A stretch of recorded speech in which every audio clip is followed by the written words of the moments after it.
Too many leaders lead for validation, not impact, for what they can get out of it more than what they can give to it. Hi, my name is Chris, and I'm obsessed with how leaders grow and develop, and I too have insecure moments. We all do. Glad you're here with me now on the Sight Shift podcast so you can learn how to lead for impact, not validation. Welcome to Session 10, Lead for Impact. Too many leaders are leading for validation, not impact. You can consider this like a postscript to our journey. I want you to learn to watch for terrible ending points in leadership development, in your work life, in your personal life. Because real leaders think about when they're gone. Leaders don't just think about in the moment.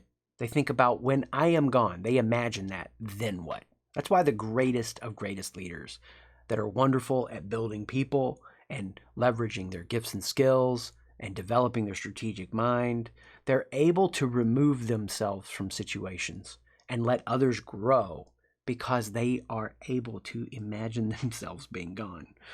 So it's our job. We are raising leaders to launch them out. Just like at home, we're raising kids to launch them out. And the work world so often, while it can be a context for transformation, isn't a context for transformation because so often it ends with validation, not impact. And these are just like 7 different areas right now that in our work with leaders and companies, we're seeing leaders for validation being built because they are terrible ending points. 7 great starting points, but terrible ending points. Number 1, personality types and tests.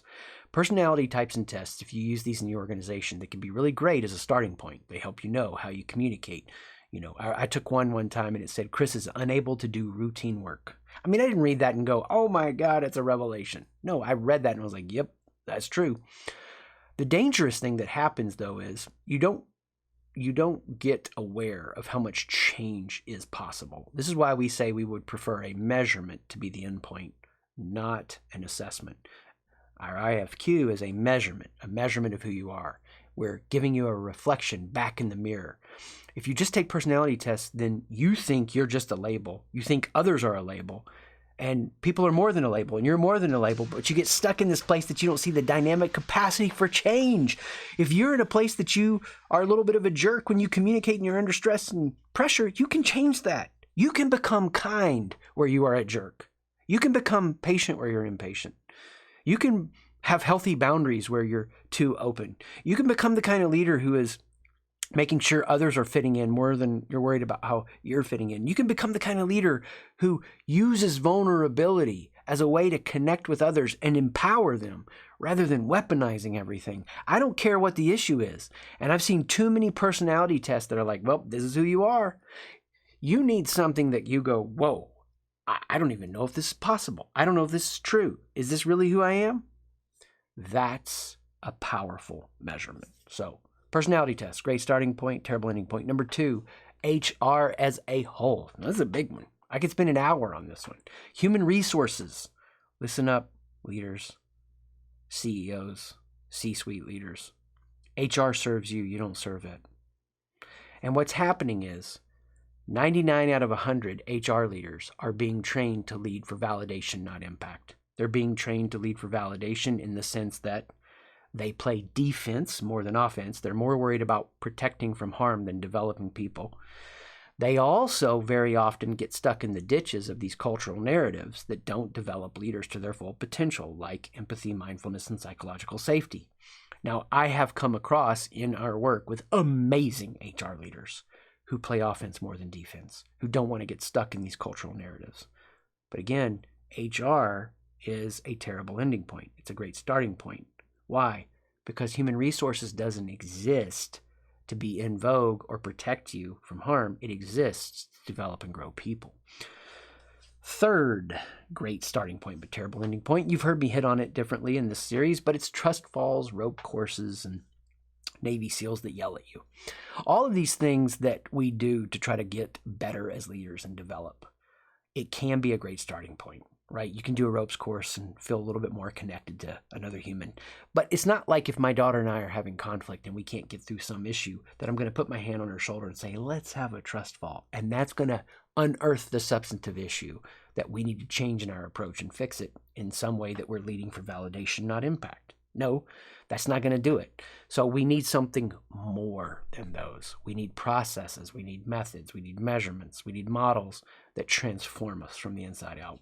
Fourth great starting point, but terrible end point, is heroes. Heroes. Heroes on your leadership team, heroes in your sales team. Heroes have strengths that get amazing things done, but their strengths put other things out of balance in the environment.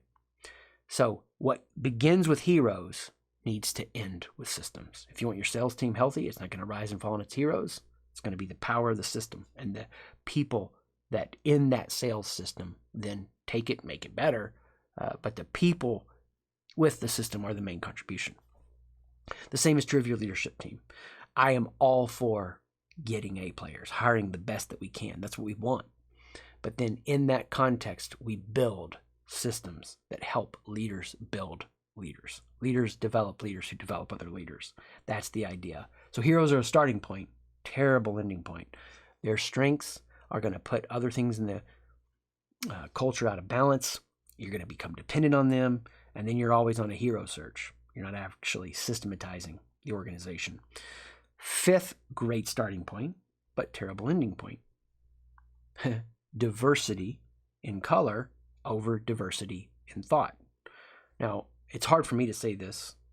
It's easier if it would be said if I were in a place that I was a minority, and I get that. I do have friends that we've talked about this a lot, and it's worth me putting in the book because I want you, or in this content, to go as far as you can.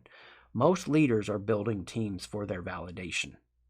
They're not really building diverse teams. They're building teams for their validation because they want them to match and mirror their personality, or they're building teams for their validation so they can check diversity boxes.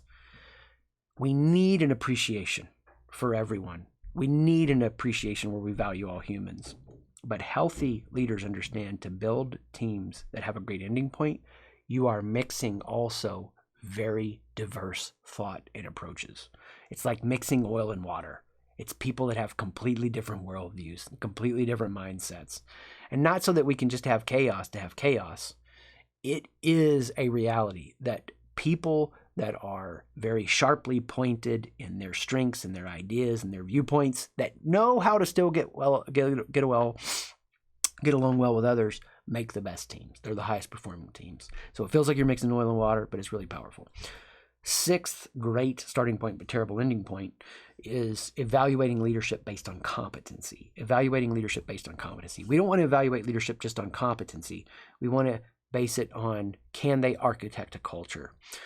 They've got maybe some tools and skills, but they lack a mindset of a secure identity. So they can't really create the atmosphere. They can't be the thermostat to get this environment or culture into a place of impact, where the values are balanced and we're doing the right actions for the right motive. So competency is a great starting point. Terrible ending point. We need to get deeper than that, just fulfilling this function as a leader.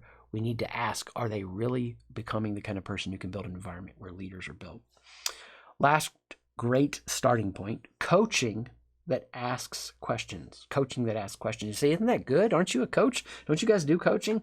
Yeah, well, coaching that just asks questions is going to be replaced by AI. Probably. It'll ask better questions. You could interact with a tool that will just ask you wonderful questions and is trained on the kind of questions you need to be asked. If I'm just asking you questions, though, I'm not really leading you. Because leadership at its function, I'm taking people somewhere they've never yet imagined. So coaching that asks questions is a great starting point. But the ending point we need to aim for is coaching that leads people through a transformative process to take them somewhere they've never imagined. The world is messy. There's lots of pain. There's lots of trouble. There's lots of heartache. There's lots of struggles.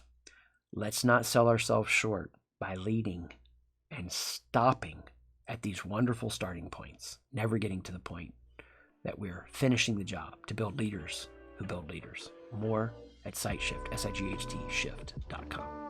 Thanks for joining me on this episode. There's always more for you at SightShift, SIGHT shift.com, to be the leader you were meant to be.